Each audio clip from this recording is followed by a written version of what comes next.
concern whether a bod or alien. If you come visit this place, could you take me with you please?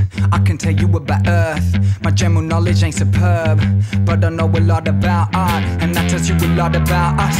This dimension's getting boring, I'm looking for something more than this that we seeing right here. Surely there's something I can do up there. I wanna hop on a rocket ship, look down on the trees, look like broccoli. Next the world looks like a soccer ball. I hope this new world is tropical.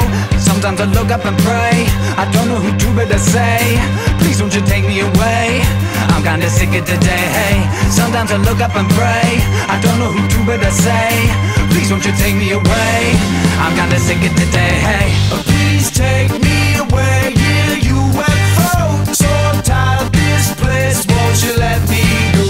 Please take me away, yeah, UFO. So tired of this place, won't you let me go?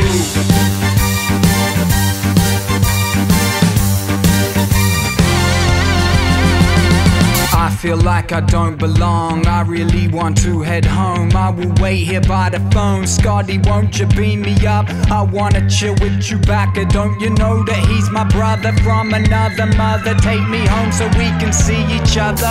Feel like I'm going insane, all alone in this planet of pain. There must be a place somewhere out in space that is filled with a lovelier race. Imagine glorious euphoria, so far from Melbourne, Victoria. Place where the grey and the pain is evaded, faded away and erased, be amazing. Sometimes I look up and pray, I don't know who to but I say, please won't you take me away, I'm kinda sick of today, hey. Sometimes I look up and pray, I don't know who to but I say,